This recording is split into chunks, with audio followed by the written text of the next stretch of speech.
그래서 깨닫기 전에 수행이라는 것은 진짜 수행이 못 된다. 깨달은 후의 수행이 진실한 수행이다. 그 다음에 깨달은 사람의 분상에서는 비록 대치하는 방법을 쓴다. 번뇌가 심하기 때문에 화두를 끌고 간다든지 악한 경계가 오면은 일부러 거기에 안 끌려가려고 노력을 한다든지 이런 수행 방법을 쓰기는 하지만은 본래 생각에 의심이 없다. 우리 마음자리 진리 깨친 자리를 의지하지 아니해서 그 집착된 수행 이렇게 함으로 해서 어떤 결과를 얻고 이렇게 함으로 해서 어떤 복을 받는다든지 이런 집착이 없다. 오렴에 떨어지지 않아서 날이 오래고 달이 깊어지면 자연히 본래의 천진묘성에 개합해서 이무롭게 공적과 영지, 지혜와 선정을 같이 운전해서 생각의 일체 경계를 이렇게 부딪히고 반연하는 것 같지만은 마음으로는 길이 모든 번뇌가 끊어져 가지고 자성을 여의지 아니하고 자성자리 진리자리를 떠나지 아니하고 정과 해를 평등하게 유지해서 의 없는 볼이 깨달음이죠. 도를 성취해서 전에 상근기 사람의 수행하고 다시 차별이 없다. 없으니 수상문의 정해가 비록 하근기 사람의 실천이라고 하지만은 상근기의 깨달은 사람의 거의 분상에는 그 하근기 사람이 해가는 노력이 쇠를 단련해서 그물을 이루는 것과 같은 좋은 결과를 갖고 오고 좋은 방법이고 좋은 수행이다. 만약 이러한 이치를 안다고 하면은 자성문이라고 하는 상근기에 수행하는 정해, 수상문이라고 하는 하근기에 수행하는 정해가 무슨 어느 쪽 먼저 하고 어느 것 뒤에 하고 그러면은 어느 쪽을 먼저 하고 어느 쪽을 뒤에 한다고 하느냐 선후 차제라고 하는 두 가지 견해의 의심이 있겠느냐.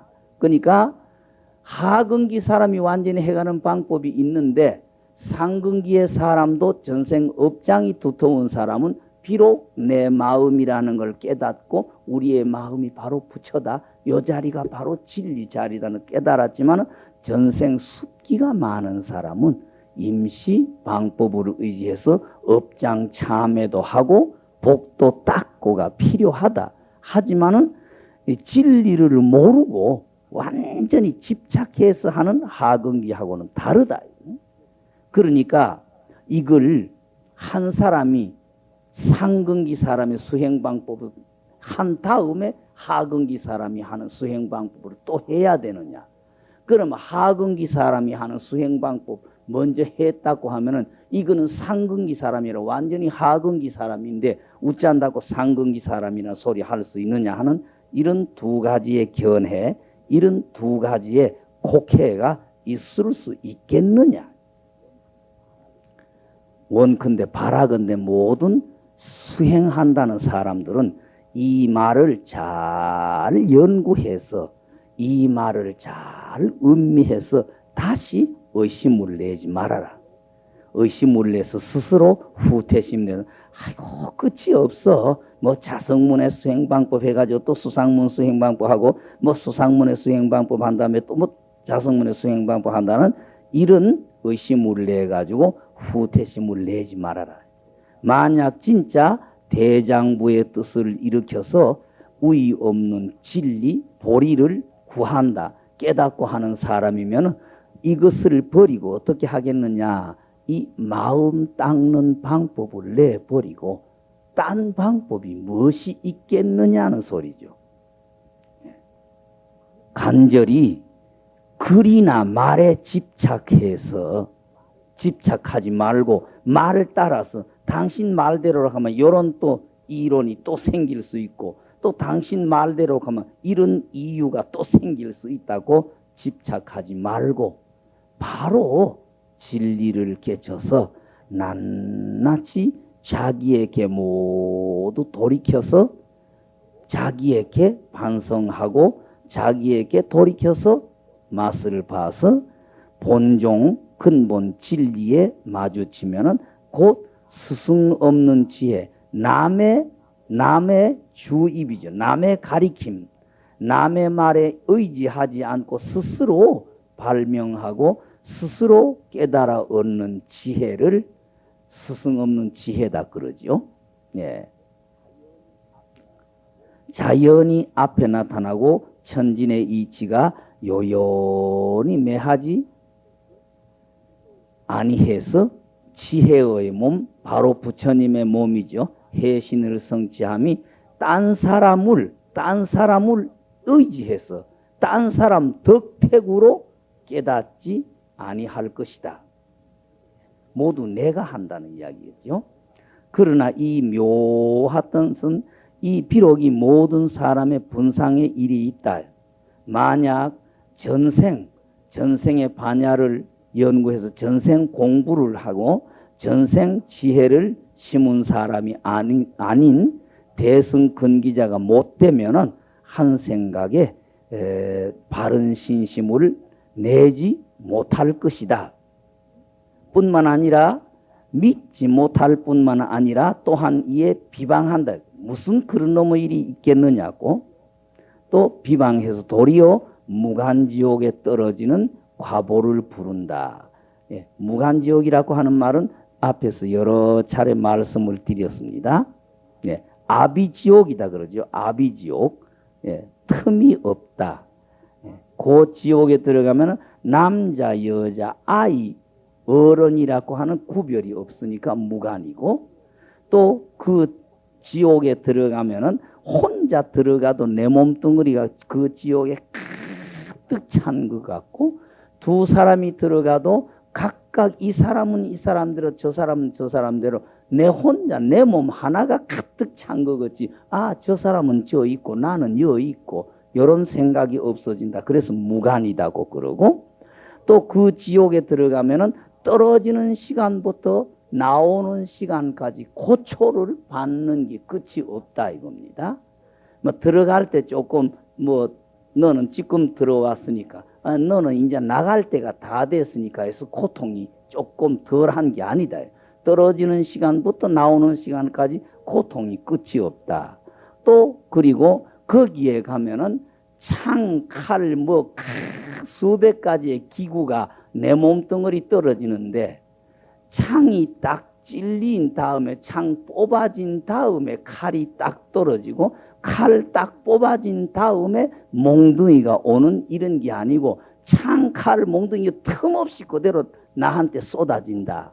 그래서 이 다섯 가지가 틈이 없다 이거죠. 아이, 어른의 틈이 없고 남자, 여자의 구별이 없다. 그러니까 틈이 없다. 또 거기에 들어가면은 들어갈 때부터 나올 때까지 고통이 틈이 없다. 또 기구들이 틈이 없다. 내 몸뚱어리 혼자 들어가도 내 몸이 가득 그 지옥에 들어간 것 같이 생각이 돼서 끝이 없다. 막 이렇게 해서 오무간지옥이다 그러죠. 여기에는 아버지나 어머니를 죽인 사람이 들어가고 부처님 몸에 피를 낸 사람이 들어가고 뭐 그런 이야기가 있죠. 예. 오역죄다 그러죠. 예. 이런 무간지옥에 들어가는 사람 도리어 내가 공부를 안 해서 탈이지 영험이 없다, 안 된다, 거짓말이다 이런 비방을 해서 도리어 지옥에 들어가는 사람이 자조자조 있다, 많이 있다, 많이 있다. 비록 믿어 듣지를 못하지만은 믿어지지는 않더라도 내가 한번 그 소리를 부처님의 법문 시간 공부 이렇게 하면 된다는 이 공부라는 이렇게 하는 거고 이렇게 한다는 된다는 것을 한번 내 귀에 듣고 잠시 인연을 맺으면은 그 공이나 그 공덕을 가히 헤아릴 수 없다. 그러니 유심결이라는 책에 말하기를 믿고 믿지 못하더라도 오히려 불종자의 인연을 심고 배워가지고 노력을 해서 결과를 내가 성공을 못하더라도 오히려 인간 천상의 복을 지내가는 복을 받는다 하셨으니 성불하는 바른 인연, 좋은 원인을 잊지 아니하거든. 예. 하물며 듣고 믿고 공부해서 성공하고 그 자체를 지켜서 잊어버리지 않는 사람인 그 공덕을 어찌 헤아리겠느냐.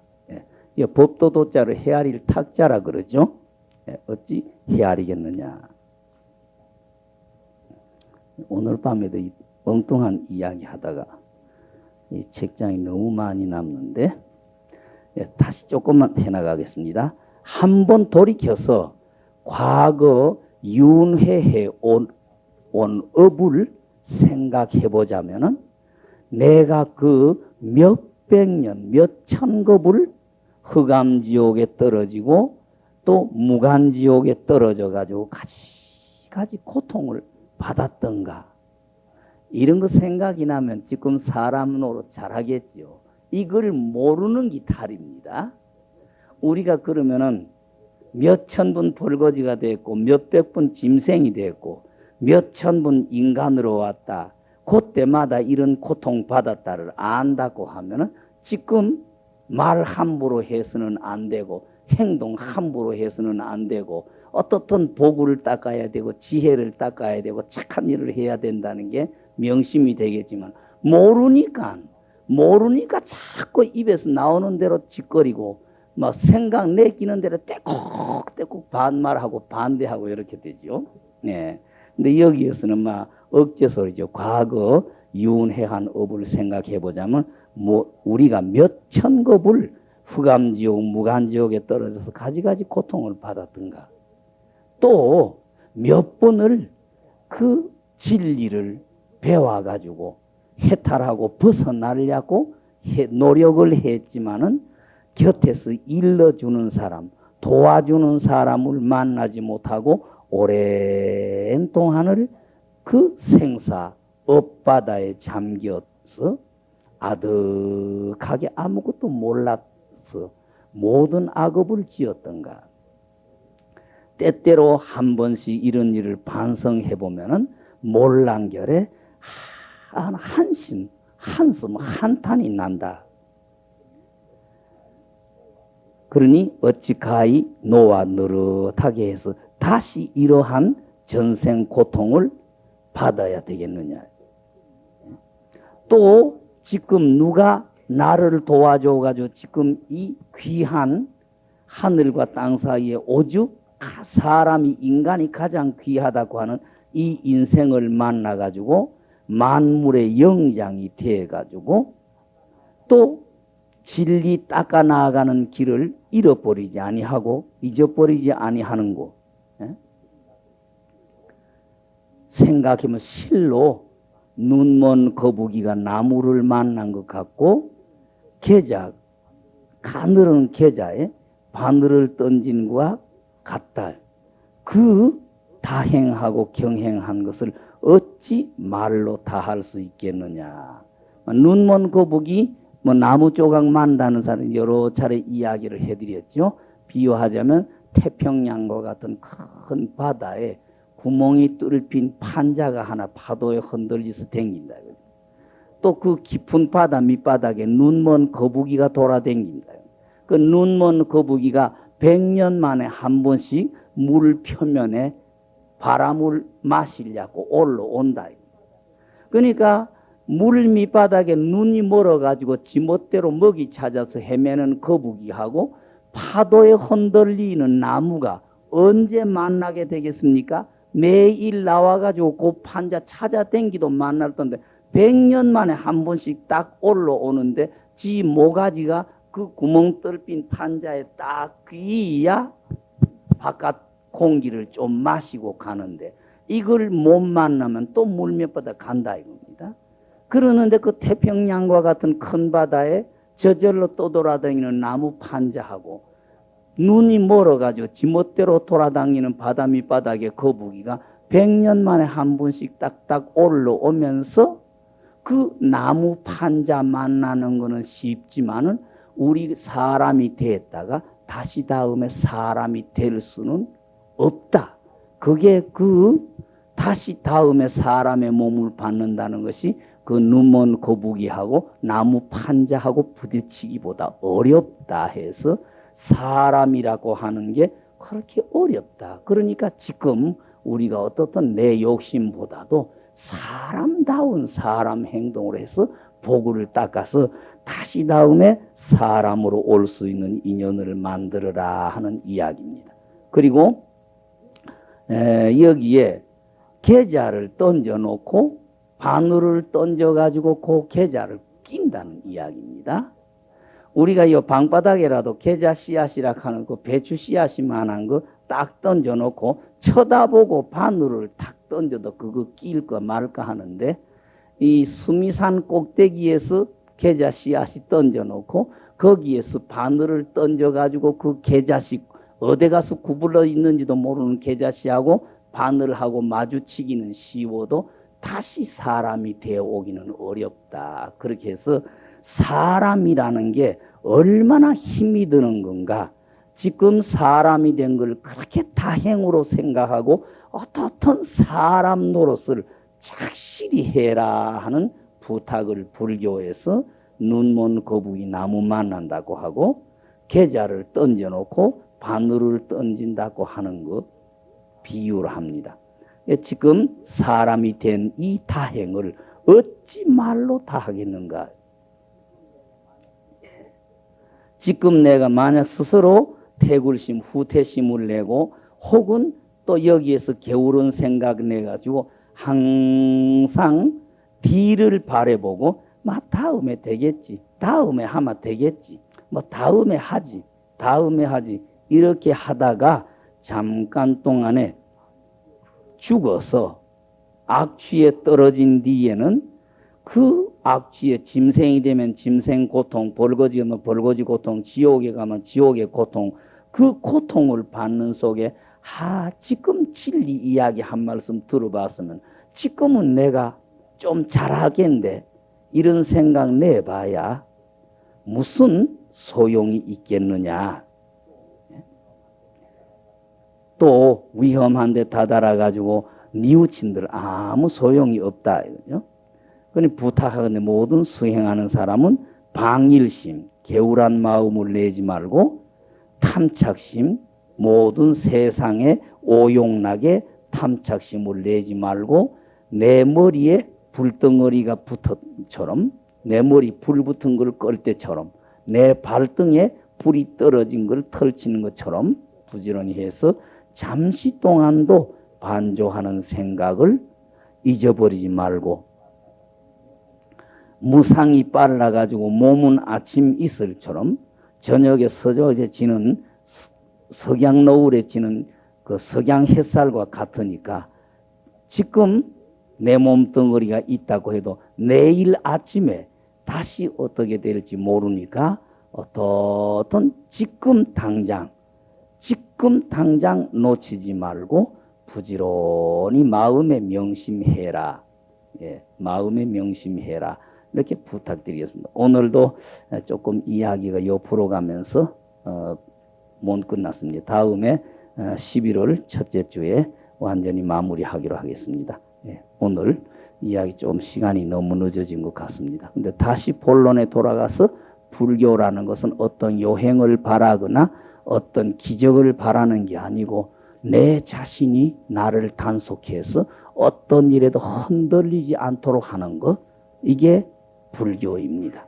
그리고 늘 부탁드립니다마는 기적이나 영험은 내가 만들고 나한테 있는 거지 자리가 좋고 부처님이 영험이 있어서 되는 게 아닙니다. 여러분이 하고 여러분이 된다는 걸 믿으십시오. 내가 해야 된다는 거, 내가 해야 된다는 걸 믿으시고 모든 건 내가 하면 된다는 걸 믿으셔야 됩니다. 씨앗이가 열매가 되기는 되는데 열매 되기 전에 매 갖고 와야 될 고통이 먼저 따르듯이 우리가 해야 돼요. 노력이 따라야 된다는 것. 이걸 잊지 마십시오. 절대 어떤 절이 좋고 어디 부처님이 영험이 있고 어느 절이 터가 좋아가지고 영험이 있고 어느 스님이 뭐를 잘해가지고 영험이 있다. 요거는 절대 따라가지 마십시오. 여러분이 애를 써서 여러분이 노력하면 됩니다.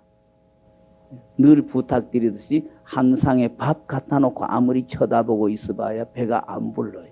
힘이 들어도 한 숟가락 한 숟가락 떠먹고 한 젓가지 한 젓가지 부식을 떠먹어서 입으로 씹어야 내 배가 불러지지. 아무리 잘 차리는 쳐다보고 있다고 해서 내 배가 부르는 것 아닙니다. 내가 해야 됩니다. 그러니까 어떤 절이 좋다, 어떤 스님이 어떻다, 어느 절이 무엇이 어떻단다, 요걸 절대 따라가지 말고 여러분들이 노력하면 저절로 됩니다.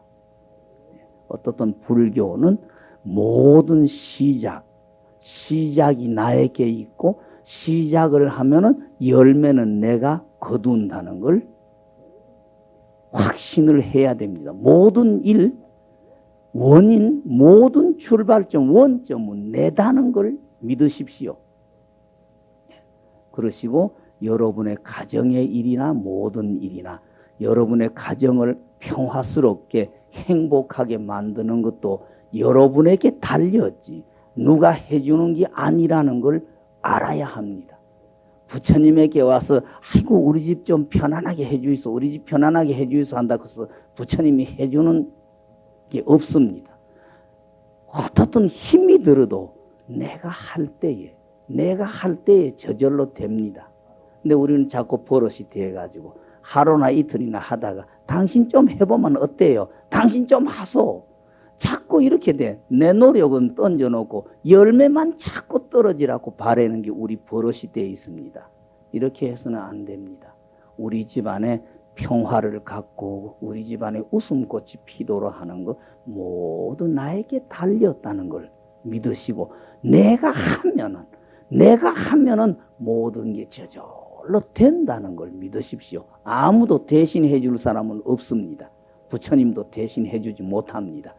그 집안에 가가지고 남편한테 대콕대콕 말하고 그 아들 딸 이렇게 무엇이 어떠다 해서 하면서 절에 와가지고 아이고 부처님 우리 집안 좀 편안하도록 해주이소, 우리 집안 저는 편안하게 해주이소 하서 우리 집안에 보고도록 해주이소 하고 천일만일 절해봐야 부처님이 해주질 않습니다.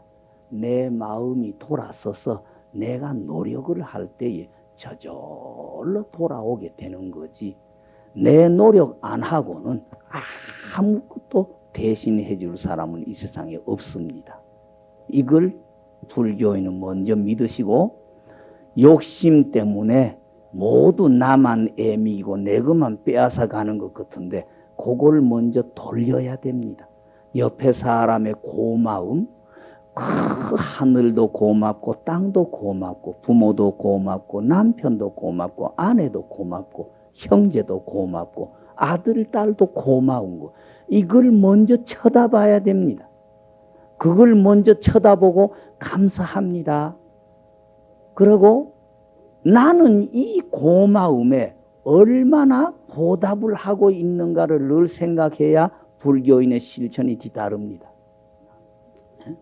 여러분들은 남편 월급 갖고 먹고 입고 하는데 얼마나 그 고마움을 생각하고 그 남편의 고생해서 갖다 주신 월급 가지고 내가 입고 먹는 거 가지고 얼마만큼 남편에게 보답한다고 생각합니까?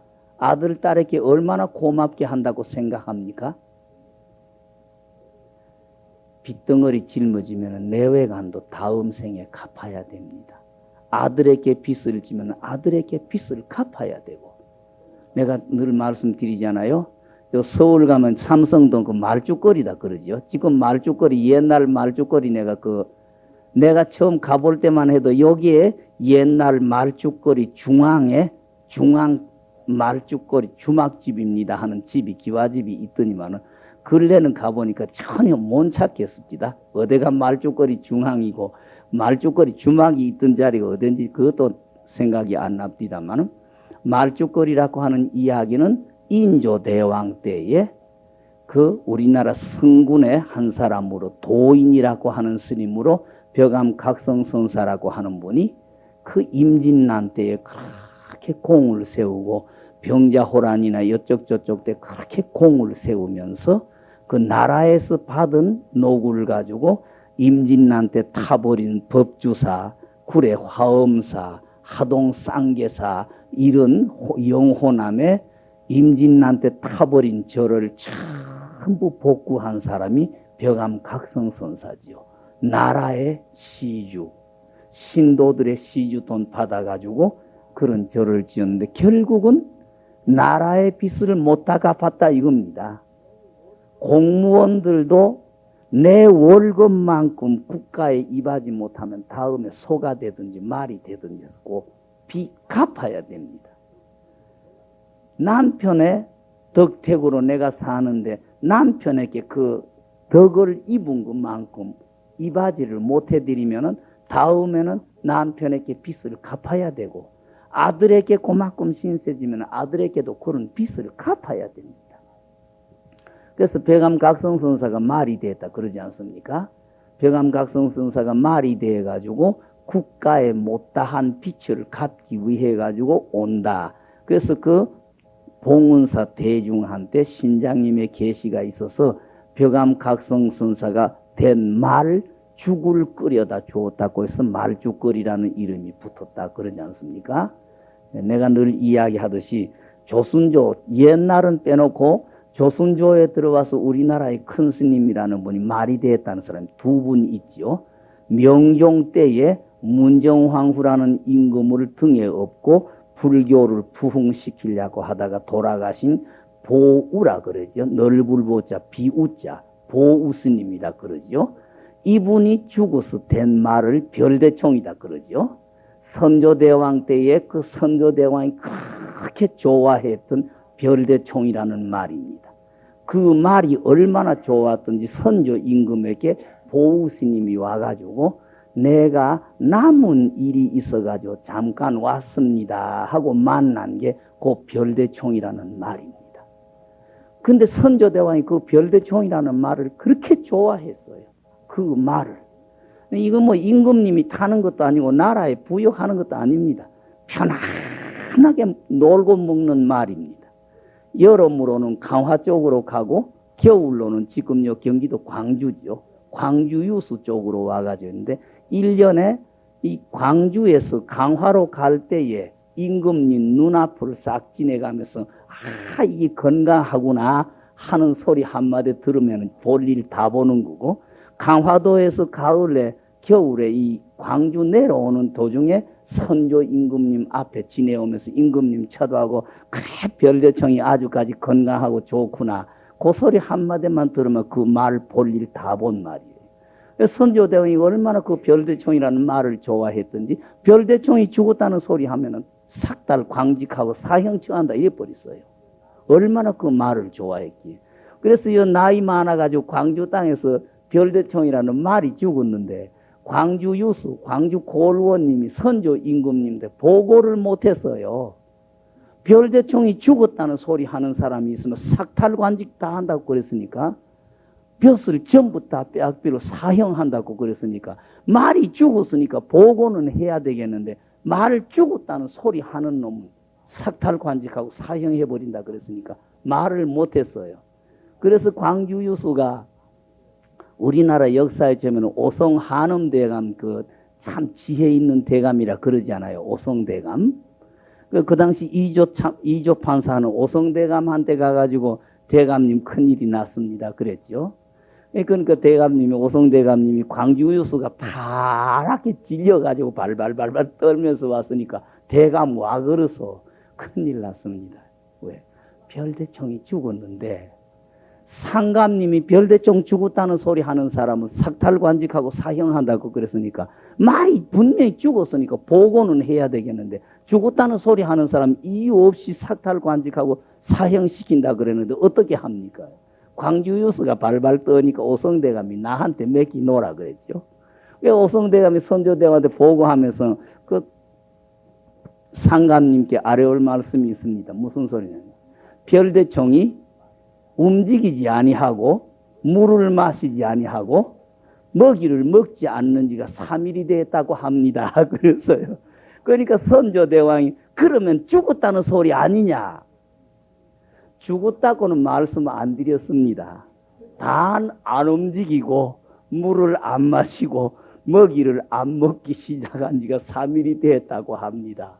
그렇게 보고했다고 그러죠. 그게 결국은 그 명종 때에 명종의 어머니 문정황후를 등에 업고 불교를 부흥시키려고 하다가 돌아가신 보우스님이 말이 돼가지고 왔다고 하는 걸 별대총이라 그러고, 인조대왕 때에 다시 나라의 녹을 너무 받아가지고 곳곳에 절이나 이런 거는 많이 했지만은 나라에 받은 돈만큼 이바지를 덜 했다 이거죠. 보답을 덜 해가지고 말이 돼 빚 갚으러 왔다고 하는 말을 그 벼감대사가 된 말이라 그러죠. 그래서 그 말 때문에 말죽거리라는 이름이 생겼다 그러는데, 이거는 남의 내외간에도 똑같고 형제간에도 똑같고 부모 자식 사이에도 그렇습니다. 빚덩어리 못 다 갚으면 다음에 말이 되든지 짐승이 돼도 갚아야 돼. 내외간이라고 해서 이게 공짜백이 있는 게 아닙니다. 여러분들이 남편의 월급을 받아가지고 먹고 입으면서 이 은혜에 내가 자신있게 보답하고 있는가를 돌이켜 생각해야 됩니다. 남편 끼라고 해서 공짜백이 아닙니다. 아들 거라고 해서 이 공짜백이 아닙니다. 이 세상에는 공짜백이 없어요. 그러니까 여러분들이 좀 더 가정의 모든 생활, 내가 이 남편의 고생해서 이 벌어오신 이 월급을 가지고 아들을 딸하고 나하고 산다고 하되 여기에 보답할 만큼 내가 남편에게 이바지를 하고 있고 남편의 은혜 보답하고 있는가를 깊이 명심을 해가지고 일상생활을 좀 절약하고, 내가 입고 싶은 의복도 2가지 입을 걸 1가지 입고 1년 입을 걸 10년을 입으면서도 그 남편의 고마움에 보답을 할 줄 알아야 됩니다. 그리고 남편 되는 분도 내가 내 가족이 나에게 이바지를 해주는 것만큼 은혜에 보답하고 있는 걸 서로 생각해야지. 내외간이라고 해서 빚이 없고 부모 자식 사이라고 빚덩어리 안 되는 게 아닙니다. 전부 빚덩어리가 됩니다. 그래서 제일 불쌍한 동네가 머리 깎은 동네입니다. 전부 남의 돈으로 공짜배기 먹고 사니까 전부 남의 빚덩어리입니다. 그래서 중은 머리 깎은 동네는 지옥 아니면 갈 데가 없다는 게 옛날부터 판에 박힌 이야기입니다. 여러분들은 그래도 빚을 10원 짊어지면서 한 7원씩은 갚아가지 않아요. 밥 해주고 빨래 해주고 청소해주고 집안 안팎 다스려. 머리 깎은 동네는 전부 남의 덕택으로 먹고 남의 덕으로 입고 사니까 빚덩어리가 그만큼 커서 옛날부터 가장 불쌍한 동네가 머리 깎은 동네라 그래요. 머리 깎은 동네가 공부 잘 못하고 남에게 신도들에게 진 빚을 못 다 갚으면 지옥밖에 갈 데가 없다. 그래서 중아이면은 지옥을 못 채운다 그래요. 중이 아니면 지옥을 못 채운다 그래요. 그렇게 무섭고 불쌍한 동네가 머리 깎은 동네입니다. 어떻든 내외간, 형제간, 부모 자식 사이도 빚은 빚입니다.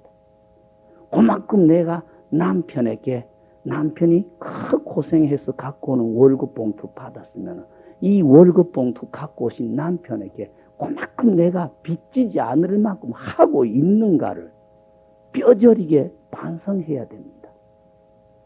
쉬운 게 아닙니다. 함부로 쓰지 마십시오. 어떤 절약하시고 애끼고 어떤 아들의 은혜, 딸의 은혜, 남편의 은혜, 부모의 은혜, 형제의 은혜, 아내의 은혜를 자꾸 생각하면서 나는 그 고마움에 얼마나 보답을 하고 있는가, 자꾸 이걸 생각을 하셔야 됩니다. 저녁에 시간이 조금 길었습니다. 여기서 마무리하겠습니다.